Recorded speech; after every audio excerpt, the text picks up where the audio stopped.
Chapitre 9 de majorer vos entretiens. Les erreurs les plus fréquentes que vous pouvez éviter.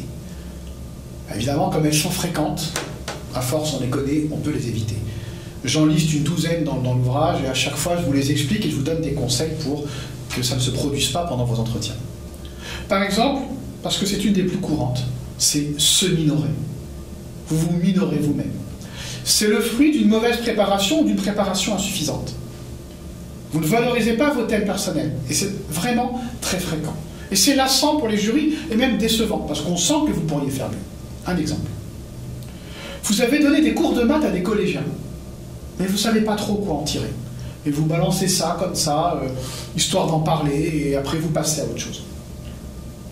Si vous disiez, posant un contexte, quelque chose comme « Pendant 2 ans, j'ai donné des cours de maths hebdomadaires à 2 élèves de 3e qui étaient en grande difficulté.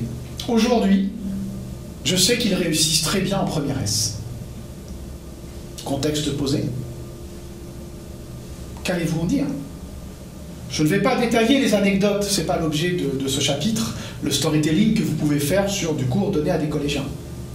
En revanche, qu'est-ce que ça dit? Rapidement, ça montre de vous que vous êtes fiable, engagé. Chaque semaine, toutes les semaines, on pouvait compter sur vous. Et rien ne nous dit d'ailleurs que les 2 élèves vous donniez leur cours au même moment. C'est peut-être un le mercredi et un le dimanche. Engagé, fiable. Vous êtes pédagogue. Ça va plaire aux profs. Je vous rappelle que vous avez un enseignant. N'oubliez jamais que vous avez un enseignant. Montrez que vous aimez apprendre, vous aimez enseigner et que vous aimez vous-même qu'on vous apprenne des choses. Vous avez certainement été créatif. Tous ceux qui ont donné des cours à des jeunes savent qu'il faut trouver des idées, il faut innover, il faut garder l'attention. Pédagogie, créativité. Vous avez su les encadrer, les tenir. Pendant 1 heure, il faut tenir des ados. Et puis vous êtes visiblement fidèle, puisque 2 ans plus tard, vous êtes encore en relation avec eux, vous savez ce qu'ils vous ont donné. Enfin, vous avez montré que vous étiez efficace. Ces élèves étaient en difficulté, ils ne le sont plus. Et vous voyez comment, sur quelque chose d'assez simple, et vous pouvez travailler ainsi sur tous vos thèmes, vous pouvez, dans le bon sens du terme, exploiter ce que vous avez vécu, alors que parfois vous les minorez. Vous les voilà, j'ai bafouillé, vous rattrapez. J'étais en train de vous dire qu'il faut non seulement ne pas vous minorer, mais éviter certains termes. Avez-vous effectué un stage?